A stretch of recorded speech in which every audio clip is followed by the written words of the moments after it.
Well, happy Friday. A calm stretch of weather ahead. It was yet another active day, mainly just west of the Twin Cities, but plenty of severe reports. Most of these blue dots are all high wind gust reports. There was, of course, some hail too. A few tornado reports as well in northwestern Minnesota and also eastern South Dakota. And this from the Storm Prediction Center. Pretty interesting. Yesterday had 55 significant, i.e., 75 mile per hour plus wind gusts or hurricane force wind gusts, and that's the second most since 2004, 55. The first most, I forgot about this even, was December 15th when we had that crazy first ever Minnesota tornadoes, 64 75 mile per hour gusts that day. Made for some pretty impressive photos too. This is from Lisa Marie on Facebook, sent this to me. This is a roll cloud or a shelf cloud. So this is the leading edge of those gusty winds out ahead of that line of storms, that squall line. So this is basically, you're seeing the top of the cold front. Now these storms weakened dramatically and even disappeared as they headed into the metro area because we had some pretty dry air. Remember, we'd warmed up 92 degrees, a record high for the day. And that really diffused the moisture in the lower atmosphere. So our dew points were in the 50s to around 60, while it was much more soupy to the west. And that meant that those storms were going to die pretty quickly. So we had about 1,300 joules of CAPE. It's just a way we measure energy, that convective available energy. So when we look at the weather balloon data, that three-dimensional view of the atmosphere, this is what happened. We had 60-degree dew point air in the Twin Cities area. And so the blue line represents air as you push it upward, which is what we're measuring when we're trying to figure out thunderstorms. But if we had had a 70-degree dew point air like they had to the west, you would have had a much warmer, much more buoyant air mass, so a lot more instability. That energy available basically would have been 2 or 3 times more.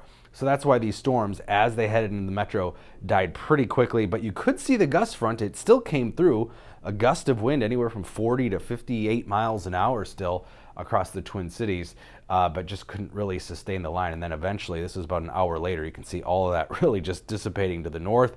There were more storms across southwestern Minnesota. Again, all the basis of moisture. So there's 2 big things you need for instability. It's plenty of moisture, hot air, but also cold air aloft, and all that's got to come together. A lot more precipitation yesterday too, several more inches in central Minnesota, and then another 1 to 2 inches along the North Shore. And remember, they still had snow a week ago.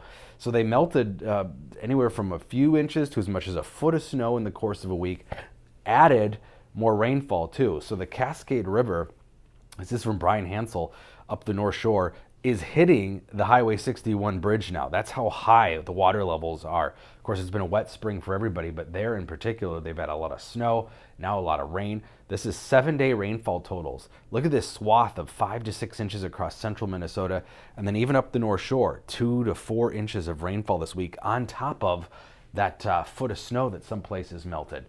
It's a lot of water. So if you want to see waterfalls, the North Shore, they're really roaring, but gotta be careful too. So cold front is swept through. We've got that low still to the northwest, but we're in between weather, so it's going to be very nice today. Really a nice weekend too.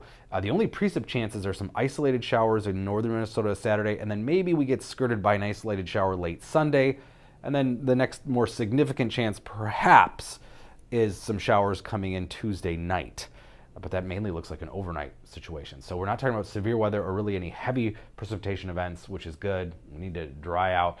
And it's going to be a little cooler too. A pocket of cool air descends here Monday, Tuesday, highs in the 60s, which is actually only a few degrees below normal, but northern Minnesota may only be in the 50s.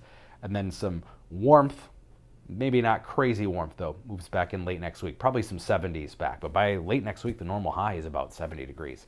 Highs today well into the 70s still, maybe even near 80 for some spots. Notice the pockets of 60s, though, building back in northwestern Minnesota. So it's going to be a gradual cool down through the weekend. So by Sunday, low 70s is just about perfect. I think we can all agree. It's southern Minnesota, but some 60s in northern Minnesota. And then skipping ahead to Tuesday, that's probably the coolest day of the next several. Low to mid 60s here, southern Minnesota. Again, not bad, though. And then 50s in northern Minnesota. So again, overall, a pretty nice weekend. That humidity's already dropped. It will continue to drop more. Dew points in the 40s and even 30s this weekend. In fact, we might be talking about fire danger again if we dry out too much. A few days in the 60s, warming back up.